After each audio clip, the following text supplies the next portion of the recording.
number one, he said, who you are today is not your potential.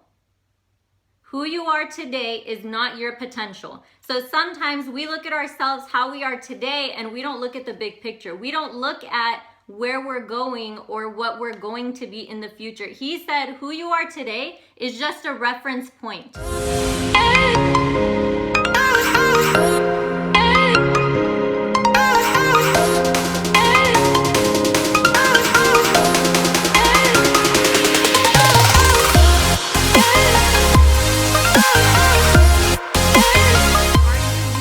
Yourself today as just a reference point. Think about it. The next thing he said, where are you supposed to be? Where are you supposed to be right now? And where you are, be where you are. Because you know you're here for a reason. And I always tell everyone, if you're not dead, you're not done. The whole point is you got to figure out why you're not done and why you're still here. That's figuring out your purpose. Now, he said you got to transform and become somebody different in order to get something different. Think about people that came before us. They had to do things differently each generation in order to get to a different place. You got to think better. You got to act better. Are we thinking better and are we acting better? We're in March of 2021. We're literally at the same place we were last March, right? All here together on Zoom. But how much further are we in everything else? How much further are we in our life? Do we act differently? Do we think differently? Are we faster, better, stronger than we used to be last year? Then he said, if your company is leveling up, you have to level up with them. Let me tell you something about this company. I've been on a few training calls this past week. I was on the Japan call with Akiko. Let me tell you, this girl is fire at translating, okay? I heard her and I was just like, oh my God. Oh my God, she was amazing. And those of you that heard her know what I'm talking about. So the plans that the company has, we can't even think of right now. They are bringing out new services that are coming we don't even know about. There are new countries set to open we don't even know about. How many countries do you want your business to be in? There's 195 countries. You heard in the video, the last part, that's why I wanted to play it until then. He said, you're going to be able to go back to the people in high school and say, I'm the entrepreneur I was supposed to be. I have a global business. And we have that. We're able to do that. So now I want you to, I'm going to change the tone a little bit. I want everybody to picture a person in your life that you love the most, that sacrificed for you the most. Picture that person. For some, it might be your mom. For some, it might be your dad. For some, it might be grandparents. For some, it might even be the person that raised you. It might not even be your parents. Now, if you say nobody sacrificed for me, just remember somebody had to give birth to you, okay? So somebody had to sacrifice 9 months for you to be here, okay? So Mr. Thomas talks a lot about lineage, okay? Lineage and legacy, to know where you came from, to know what people did before you and all of that stuff. So I'm gonna tell you about my grandmother, my dad's mom, because you guys kind of know the story about my parents, so I'm gonna tell you what my dad's mom used to do. I asked my mom yesterday, because I was just curious. I said, so what were her parents' names? Okay, what were their parents' names? You know what I mean? Trying to see how far I can get, because Ancestry.com didn't exist way back then, all right? We can't get those generations on there. So my grandma had 7 kids. She got married when she was very, very young, about 15 or 16. She had 7 kids, and my dad is the 7th kid. So a couple years after my dad was born, my grandpa passed away. I want you to imagine, this is in Pakistan when, you know, living conditions are different, everything is different. And this woman has 7 kids that she's now responsible for, that she has to sacrifice for in order to take care of. She put my dad into a boarding school because he was the youngest one and, you know, running around, stuff like that. My grandmother used to go into people's houses and wash their dishes for them. She used to clean their houses for them.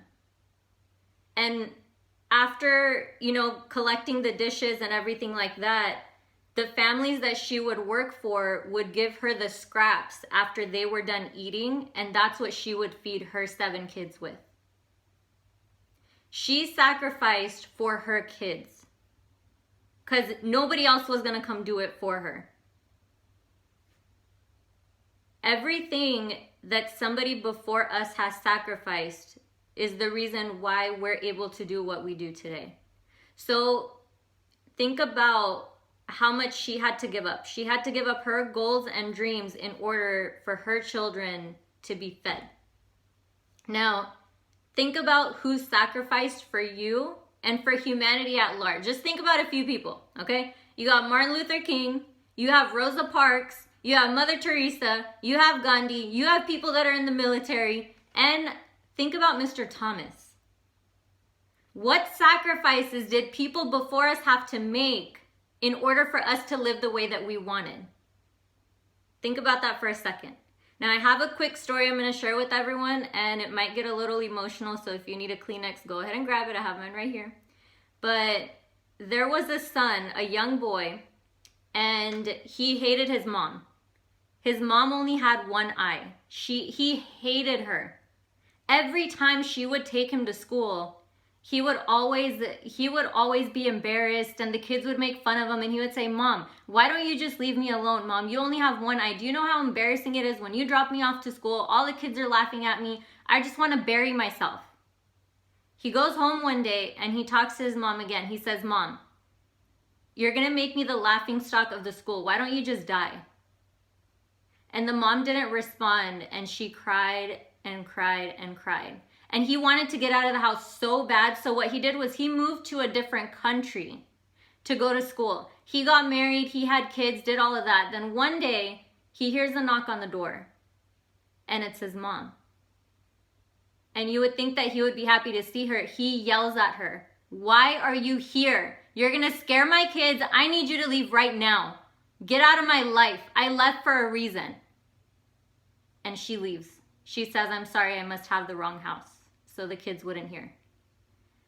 Then one day he gets a letter from his mom. She says, "My dearest son, I think of you all the time, and I'm sorry that I came to your house and scared your children. I was so glad when I heard you were coming for the reunion, but I may not be even able to get out of bed to see you. I'm sorry that I was a constant embarrassment to you when you were growing up. You see, when you were very little, you got into an accident and you lost your eye. And as a mother, I couldn't stand watching you having to grow up with one eye, so I gave you mine. I was so proud of my son who was seeing a whole new world for me in my place with that eye. With my love to you, your mother."